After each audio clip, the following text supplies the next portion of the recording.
Good morning, Dodgers. Today is going to be our lesson on easy breakfast you can do to, just butter your lady up. So today we are doing French toast.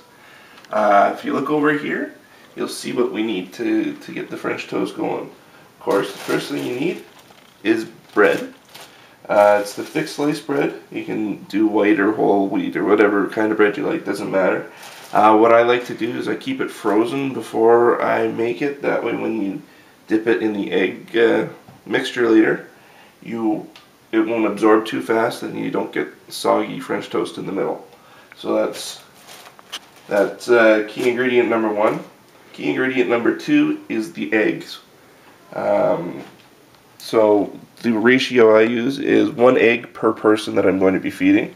So as you can see, I've got 4 in here already and 1 more because I'm feeding the whole family. There's 5 of us. So that is key ingredient number 2. You need a bit of milk. It doesn't matter what kind, 1%, 2%, whatever. Some vanilla extract. Some cinnamon. If you like cinnamon, it's a nice little added touch at the end.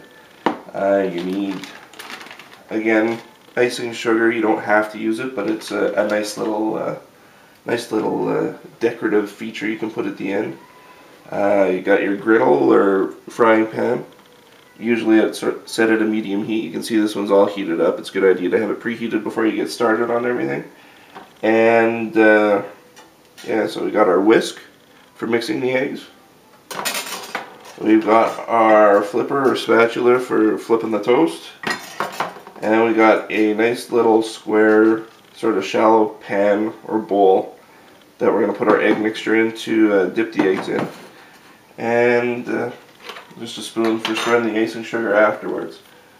So I guess we will just get started here. I've already pre-cracked 4 of the eggs, so you didn't have to watch me cracking all of them, but we'll do 1 here for you. And easy as that. Put that to the side. Then as far as the amounts go, this is a recipe I sort of came up with myself. I don't know if it's how they do it in the restaurants, but it works for me. And I don't pre-measure everything. It's just sort of a splash of milk depending on how many eggs. You put a little bit more milk if you got more eggs. Same with the vanilla. You just look at it, and if it looks like there's enough vanilla, then you're good. So it doesn't take a lot of vanilla, it's pretty strong. So take your whisk. If you don't have a whisk, you can always use a fork and just mix it up. You usually have a bigger bowl to mix this in, but it's in the dishwasher right now, so make do with what we've got. And you just mix it up till the yolks are all broken up, and you see a bit of it turns sort of an orangey brown yellow with the yolk and the vanilla mixing together. If you mix it, you'll know it's mixed enough. You start getting some air bubbles on top of the mixture here, so do this quickly. Yeah, so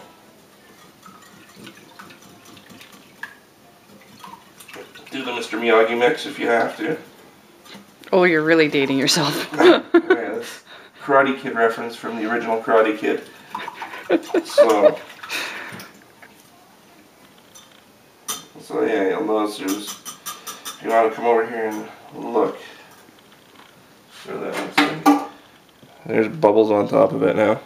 So bubbly. So then you just take your mixture, pour it into your dipping bowl.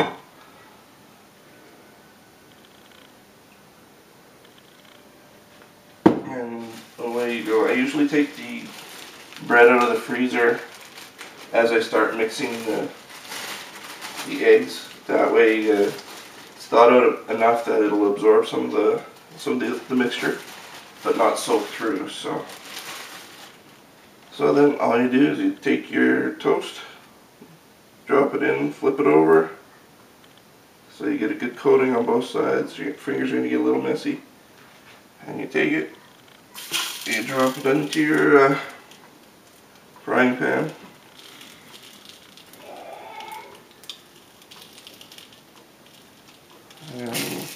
depending on what you got for a frying pan, you can do up a bunch of these at a time.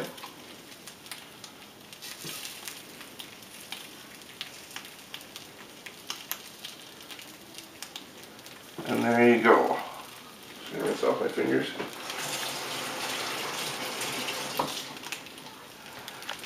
So when you've got it on the griddle like this, or the frying pan, this is a good time to put your cinnamon on one side. So they usually have like a little shaker type thing. So you just take it and just shake it. If you don't want cinnamon on, you don't have to put it on. Some people don't like it, but it seems to be a hit around here, so we'll do it.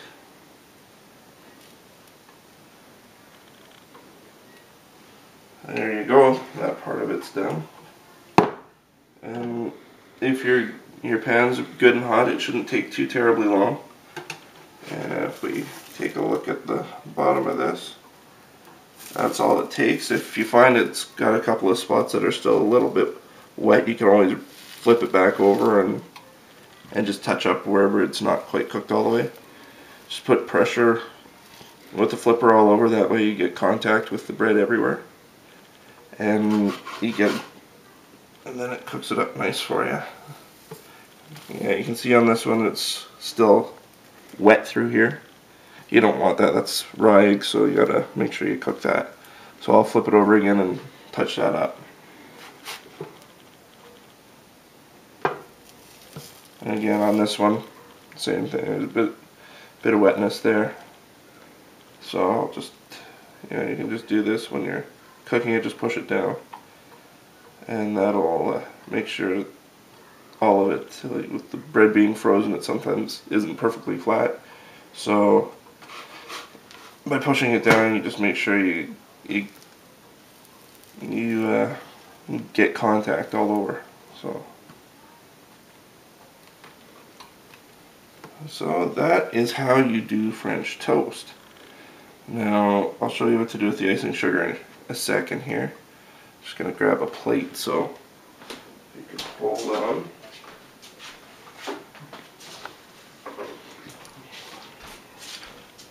How's it looking, honey? Looks good. It's a real shame we need to feed the kids first. Yes. So there, you can see that side's all cooked, so I'll just touch up the other side. Just remember which part wasn't cooked, so it was up on the edges here. So I'll just flip it over and do the little touch up. It won't take very long. So there you can see it's got a bit of a toast feel to it, so hence the French toast. And this piece is done. So we'll just throw it on a plate here. And now to finish this off, we're going to take a little bit of icing sugar. And like I said before, this isn't a necessity. It's just a little nice little finishing touch. It makes it look pretty. And you just put it in a spoon and you just sort of tap the spoon over top of the toast here, and it just puts a little dusting on. You can use a thing called a sifter. I'll show you what it looks like. Sieve. It's actually called a sieve. A sieve. I call it a sifter. It's basically like a... Or a strainer. Yeah.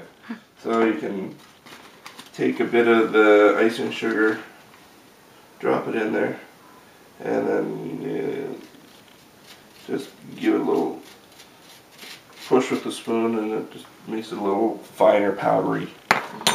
So, and voila, you're done.